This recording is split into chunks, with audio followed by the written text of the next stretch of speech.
Mendoan, menyatu dalam doa dan renungan dari Purwokerto Katedral Yesus saja, Selasa 4 Juni 2024. Saya Romo I.A. Indra. Selamat pagi saudara-saudari. Pada hari baru ini kita syukuri segala karunia Tuhan.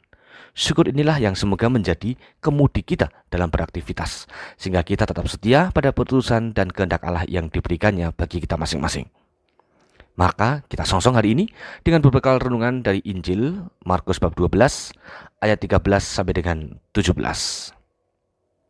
Dalam nama Bapa dan Putra dan Roh Kudus. Amin. Tuhan bersamamu dan bersama rohmu. Inilah Injil suci menurut Markus. Dimuliakanlah Tuhan.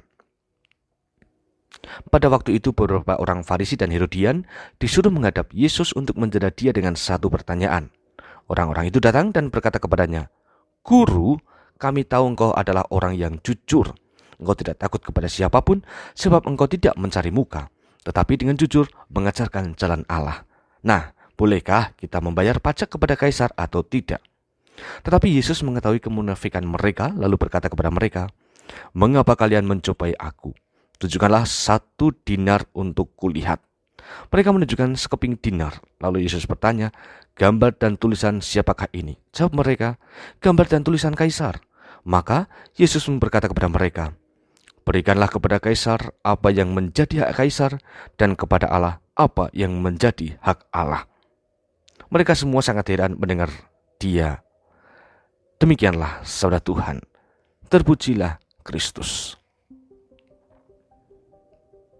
Saudara-saudari, Injil hari ini setidaknya mengajarkan kita untuk selalu ingat terhadap kewajiban masing-masing. Bahwa menjadi tugas kita untuk menjalankan kewajiban, entah kewajiban sebagai warga negara ataupun anggota gereja.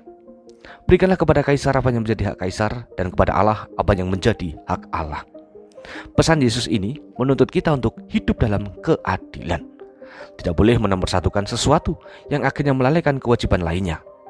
Kewajiban setia pada aktivitas rohani dengan dalih sebagai umat beriman memang penting. Tetapi bukan berarti kita boleh lalai pada kewajiban bermasyarakat. Hidup dalam keadilan proporsional menjadi tuntutan yang harus kita jalankan.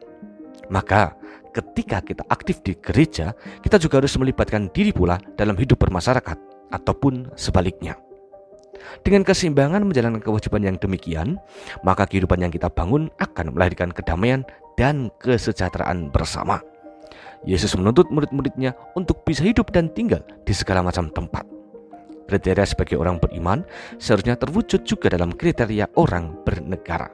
Artinya, kita harus memunculkan karakter Kristiani di masing-masing tempat tinggal kita. Mari, perutusan membangun keadilan sebagai manusia ini diberikan kepada kita, sehingga harus kita jalankan sebagai kewajiban yang unggul. Semoga kita mampu untuk menjadi warga negara yang baik dan juga umat beriman yang setia. Tuhan memberkati. Kita berdoa.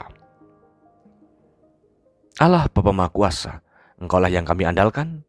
Melalui Engkau kami dapat menerima semangat hidup untuk mengabdi-Mu dan juga berpartisipasi bagi masyarakat. Dorong kami agar mampu hidup dalam keseimbangan, sehingga kami turut berkarya membangun keadilan dan kesejahteraan sosial. Berkatilah perjalanan kami hari ini, sehingga kami dapat menjadi pribadi yang berguna bagi dunia ini. Demi Kristus Tuhan kami. Amin. Tuhan bersamamu dan bersama rohmu. Kita semua keluarga kita dalam perutusan hari ini senantiasa dalam berkat Allah yang Maha Kuasa, Bapa, Putra, dan Roh Kudus. Amin. Saudara-saudari, selamat beraktivitas. Tuhan berkati. Salam mendoan.